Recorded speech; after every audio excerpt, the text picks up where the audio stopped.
Well, let's cross to London. Economist Ronald Freedman sits on the board of directors of the Atlantic Council think tank. Thank you for speaking with us here on France 24. Hello, Francois. Your reaction to that exchange you just heard? Well, I think for those of us who have known and loved Donald Trump's modus operandi over the years, it's pretty typical of the man. Start out with a massive threat and then end up with something conciliatory. So no surprises there.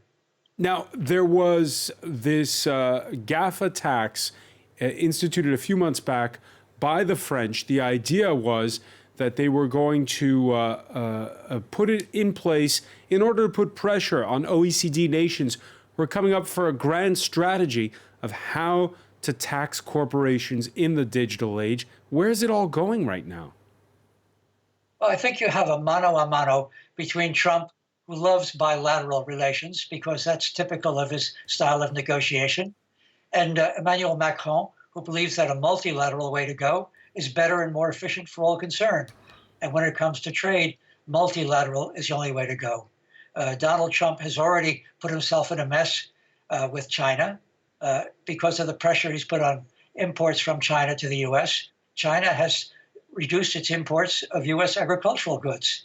As a result, other nations, Argentina in particular, Brazil, have started shipping agricultural goods into the United States, and further pressure is coming down on U.S. farmers from all of this bilateral negotiation by Trump.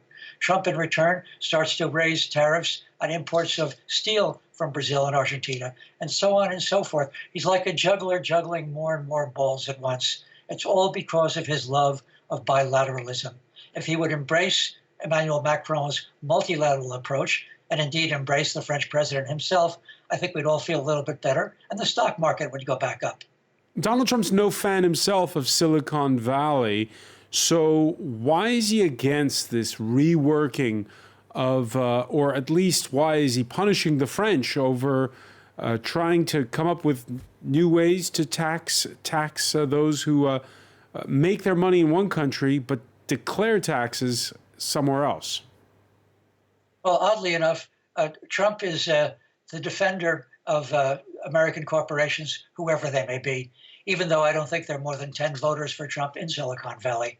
He has taken this on because it's very popular with what he thinks to be his base, who regard foreigners with opprobrium. And this is foreigners trying to tax American companies. We can't have that, we Americans. We're better than that. It's that kind of nonsense. Where does it stand right now? Is there any chance there can be some kind of a global deal to rethink the way we tax tech giants? Well, yes, of course. Trump needs to agree that WTO has to work well. He has been attacking WTO since he was running for president. He's allowing the mandates to expire of two of the judges on the WTO appellate court. Multilateral trade needs a referee.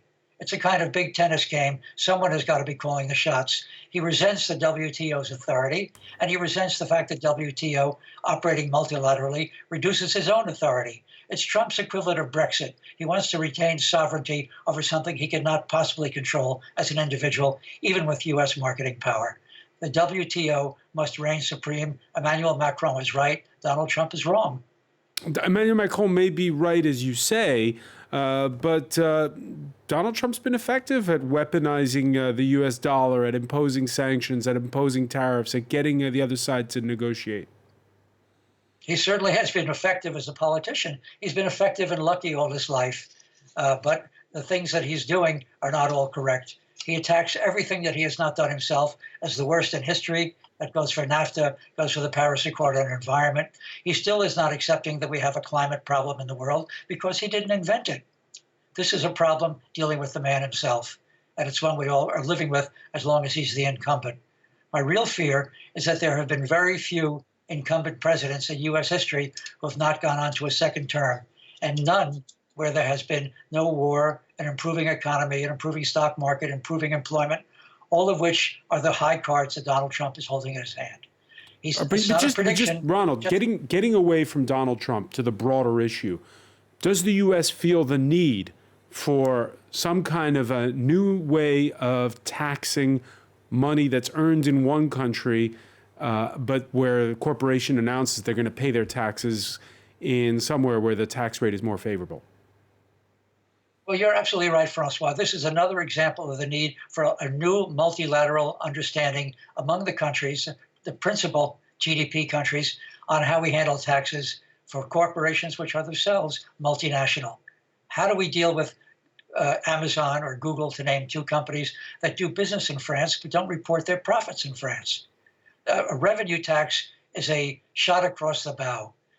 Companies would not like to have a revenue tax because that's not offsettable against international tax treaties. We need to have a multilateral arrangement on taxes. We need to have a multilateral arrangement on trade. It's as simple as that. Now, the EU responded to Donald Trump's threat, saying there'd be a common response to what Washington announced late Monday. Your thoughts sitting in pre-Brexit London at this point when you hear that? Well, pre-Brexit London can't think of much besides Brexit. So I try to remove my thoughts to Washington, D.C., where the Atlantic Council is headquartered. The Atlantic Council itself has come out on this digital tax, just to take one example. It's regarded as Trump, again, trying to use his marketing leverage. We need to get away from this. We need to get more towards cooperation. It's the reflection of the way the economy is working in the world today. Ronald Freedman of the Atlantic Council, many thanks for joining us here on France 24.